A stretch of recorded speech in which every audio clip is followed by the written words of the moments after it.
Um, First of all, thank you very much, Ron, for the very kind words, and same back at you. I don't remember talking about Telcar Parsons with you. That must have been a bad dream.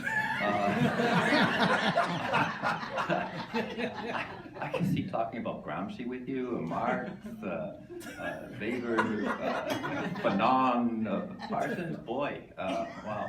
I guess I repressed that one. But in any event, I'm sure we did. Well, in any event, I remember very well those conversations and the first times we met. You were new and I was new. I mean, we're not, in terms of how long we've been at this profession, we both started pretty much around the same time. And so for me, it was really exciting to run into someone who was just as energetic and excited about the notion that sociology is very important, not only as an academic profession, but also something that needs to be applied, needs to be public, and needs to be part of social change. To borrow from the old man, as he once said, the purpose of philosophy, the same about sociology, is not to think about the world, but to change the world. I know I distorted what he just said, what Marx said, but you get the point.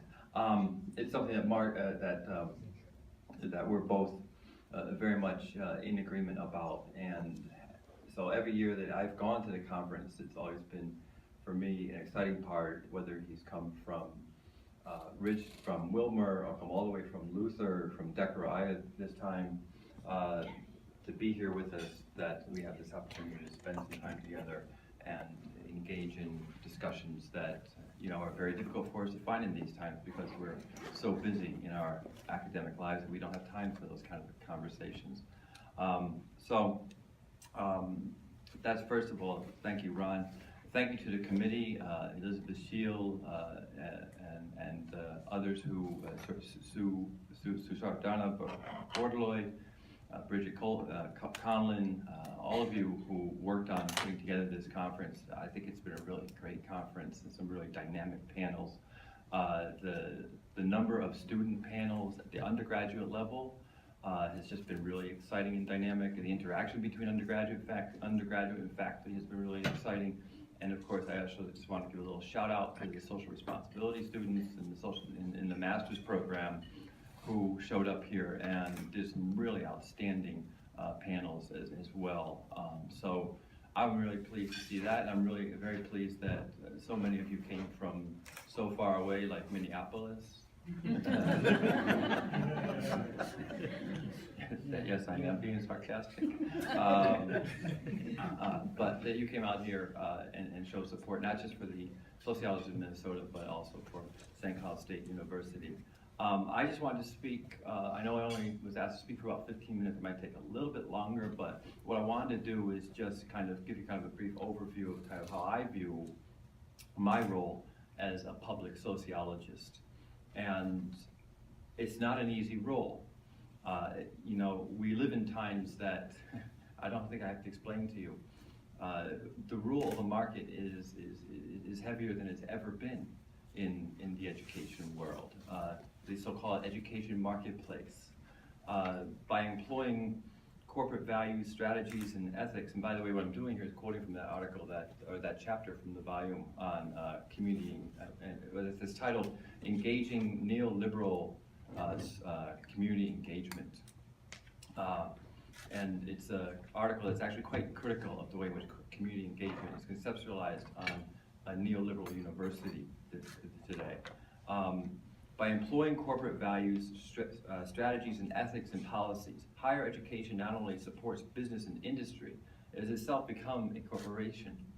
Yet during the same time period, and basically in the last decade, university administrators interestingly tout campus-based community engagement as their trademark. It's kind of an interesting paradox.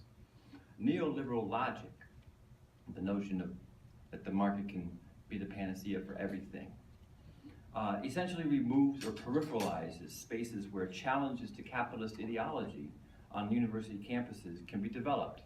These are the kind of conversations that Ron and I were having that I remember best. Promoted and acted upon, all the while encouraging students and faculty to use so-called critical thinking skills as they become so-called community engaged. Put another way, university-based community engagement, as Randy Stalker has argued, means little if it involves those who have no experience in community organizing. Community engagement typically channels students into one or another form of social service or involvement in the entrepreneurial enterprise of marginalized groups. However, the kinds of critical thinking that lead to collective acts of defiance, again here borrowing from people like Francis Fox Piven and Richard Cloward in their famous work, Poor People's Movements, that collective acts of defiance against structures of economic, political, and social power are not on the agenda of university administrators and is not what they mean by community engagement. But I unapologetically say that that's exactly how I engage and think about community engagement and public sociology.